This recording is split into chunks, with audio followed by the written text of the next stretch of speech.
Hooray, Saturday was the White House Correspondents' dinner. Here's a clip. It's a trash fire.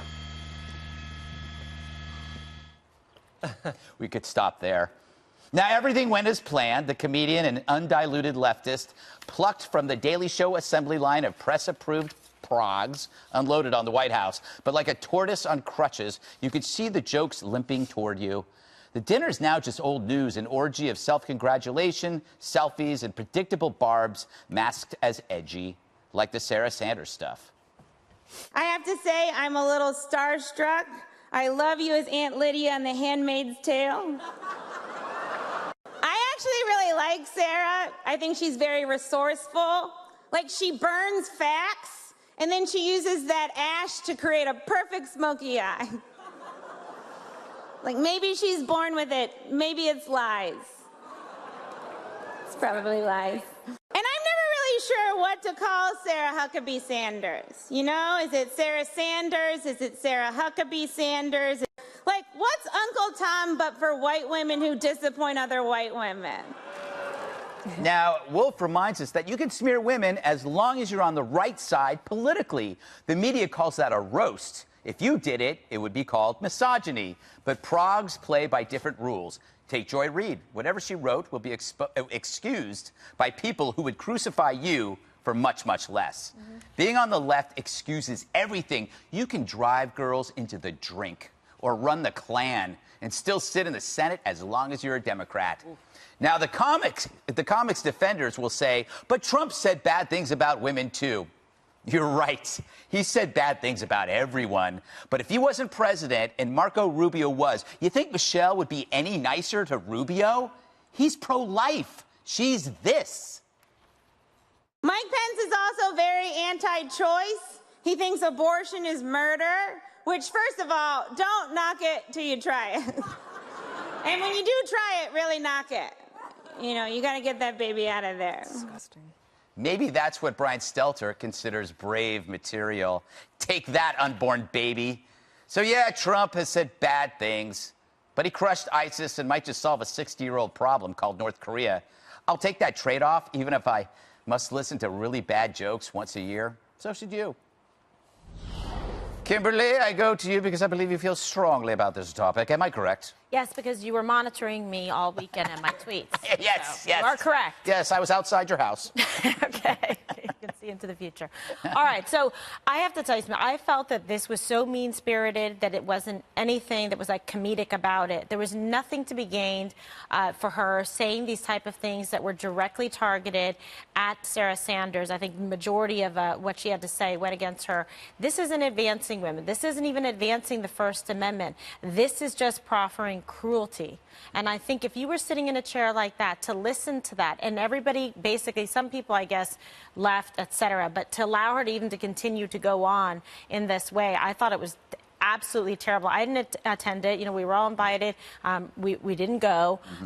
Well, you went. I think you're the only one of the five of us, right? Okay. And so Juan will say what his personal experience was being there and actually listening to in the room. Sometimes it's a little different. But at home, and I rewatched it so many times, and I felt so sad for her. It's just one of those things, and Sarah conducted herself, beautifully and really handled herself well to sit there and listen to these things so mean-spirited. Bullying, that's what it is. I wouldn't like it if she said that about, a man, a woman, a child. But to do that, what did Sarah Sanders ever do to her to deserve those kind of personal attacks and that level of vitriol? I mean, she should feel horrible about herself when she goes to bed and she wakes up in the morning, Michelle Wolf, because none of that was funny whatsoever. Well, okay, Dana, they would probably respond that, A, Sarah, because Trump wasn't there, Sarah, she becomes the target, she's the proxy, and number two, Trump has said things about, people's faces twice, so it's like... And some people laughed. Yeah. Right? And I just across the board, I don't think it's good or funny. The interesting thing about this is that just 2 months ago or 3 months ago, the president went to the Gridiron dinner, and it was one of the first of these that he's attended. He brought the house down. He's very funny. Yeah. His speech was great. Nancy Pelosi was one of the speakers. I think that was her that night. And then Tom Cotton.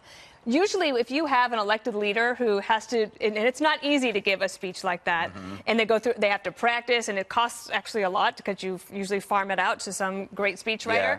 And I don't think Washington, D.C. needs to bring in anyone from the outside to do these types of things. The Gridiron Dinner has never done it. It is always fantastic. The line that they have is the gridiron singes, but it never burns.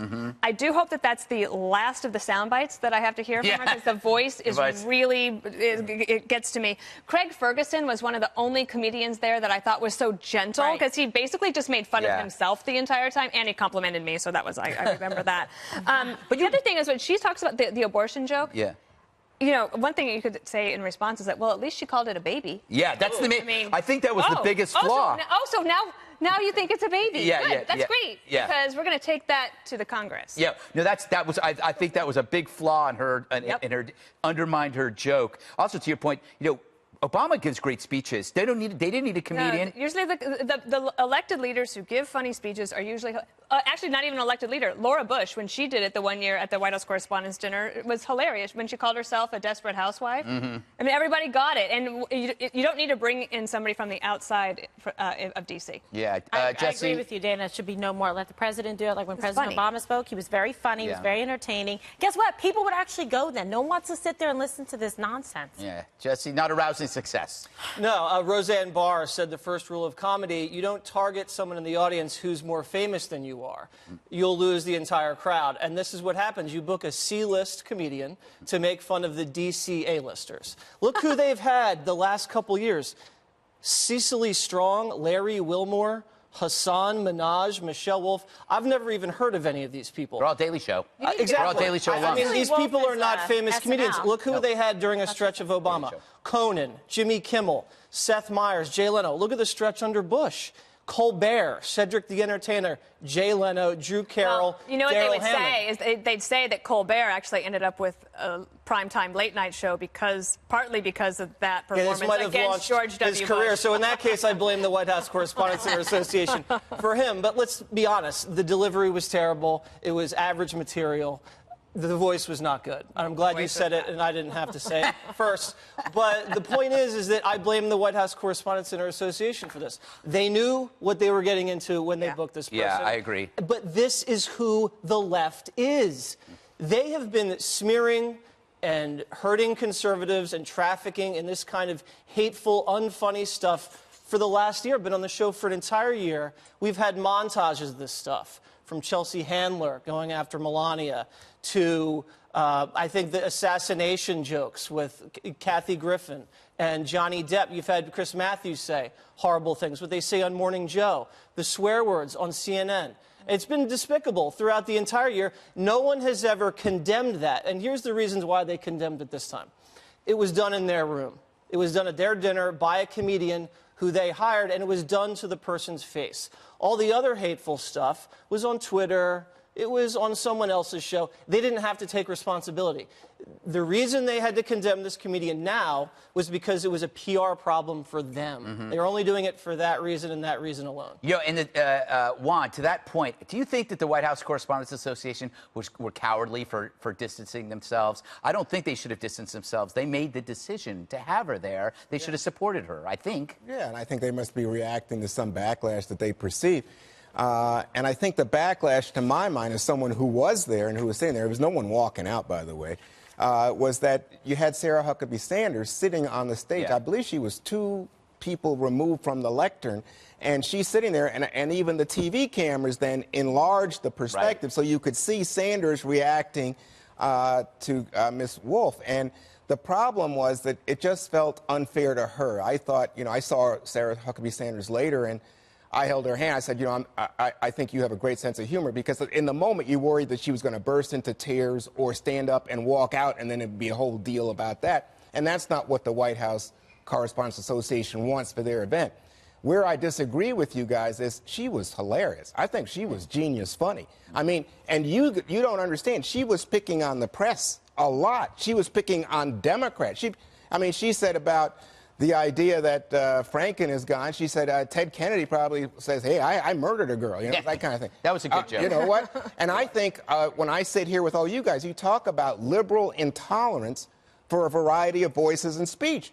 Well, gee, here's a different perspective. And she went after, and probably her most telling thing was, she said, you know, you guys in the press, you created this monster, and now you're all making your books, your podcast, your TV shows making money, and you don't ever say, but you love, all you want to talk about is Trump and Russia. That was directly at the meeting. Yeah, that was a good part. And then another good part was when she went after white women. And I'd never heard anything like this. She says, hey, you think about what's going on, not only with Sarah Huckabee Sanders, but you think about Kellyanne Conway, you think about Ivanka. Everybody says, oh, women's issues are going to be the forefront. She says, you guys have disappointed white women, and she's called them Uncle Toms in terms of white women. To me, this was like, everybody, let me tell you, where I was thinking people were laughing. Okay. Well, maybe you were at a different table because no, I watched the whole thing on C-SPAN, Juan, and she lost the crowd early, and she bombed. And there's so much good material about the Trump White House, from Acosta to Twitter to the Russians to Pelosi and Chuck Schumer.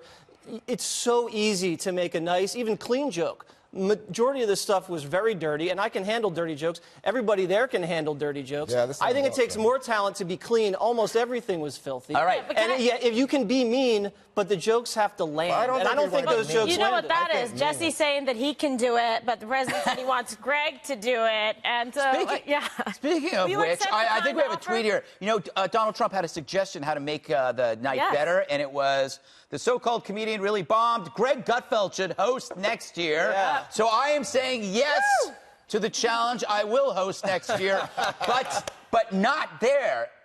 We have to do a counter dinner. Maybe do it for police widows.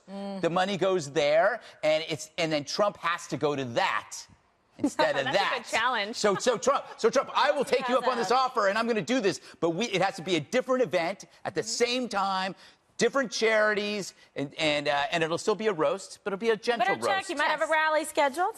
Yeah, but it's a tough thing. I mean, you know, I remember when Imus went after the Clintons. Oh, yeah. About extramarital affairs, right? With Mrs. Clinton. I know, it was harsh. That was hard. How about Larry Wilmore using the N-word in front of Obama? Oh, see, I remember doing monos on all of these. Yeah, you know. Maybe this will be the last one. They don't need a comedian there. They could just use themselves. The president would be far funnier, to be quite honest. He's great at the rallies. He's great when he gets up and spoke at the gridiron thing, like Dana said, and that wasn't, like, mean-spirited. Yeah, and they can all be their own punchlines. That's the fun part.